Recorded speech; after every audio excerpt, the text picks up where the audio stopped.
હાઈવેમાં જમીનો આપી, આ વિસ્તારમાં રેલવે આવી, રેલવેમાં જમીનો આપી, આ વિસ્તારમાં હાઈ ટેન્શન વીજળીની લાઈનો આવી, એમાં જમીનો આપી, બુલેટ ટ્રેનો આવી, એમાં જમીનો આપી, અને જીઆઈડીસી આવી, એમાં પણ જમીનો આપી.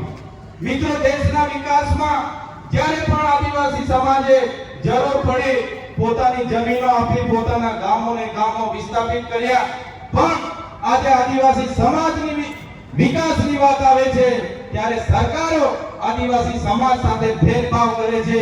ત્યારે અમે તમામ યુવાનોને આહવાન કરીએ છીએ, પક્ષ, પાર્ટી, ધર્મ, સંપ્રદાય કે સંગઠનો ભૂલીને આવનારા દિવસોમાં જો આપણે એક નહીં થઈશું તો આદિવાસી સમાજ આવનારા વર્ષોમાં ખતમ થઈ જશે. મિત્રો, આઝાદીના 78 વર્ષ થઈ ગયા છે. આજે સરકારો અમૃત મહોત્સવો કાઢે છે, કરોડો રૂપિયાના તાઇફાઓ થાય છે.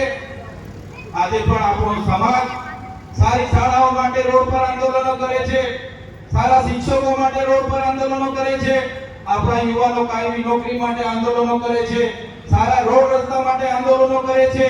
તો ક્યાં સુધી આપણે આંદોલનો કરતા રહેવાના છે? આપણા મિત્ર પ્રભુભાઈ ટોકિયાએ કીધું કે અહીંના કલેક્ટર અહીંના લોકોને ખૂબ હેરાન કરે છે. મેં આપણા માધ્યમથી કહેવા માંગુ છું, કલેક્ટર હોય, તલાટી હોય, એસપી હોય કે ડીએસપી હોય કે મામલતદાર હોય કે ટીડીઓ હોય, એ પ્રજાના ટેક્સના પૈસા એમને પગાર આપવામાં આવે છે, પ્રજાના નોકર છે. જે દિવસે આ પ્રજા સમજી જશે કે જે પણ લોકો આપણા ટેક્સના પગાર લે છે એ આપણા નોકર છે, તે દિવસે આ પ્રજા જાણી જશે, તે દિવસે આવા અધિકારીઓને પણ આપણે ભાન અવડાવી દઈશું.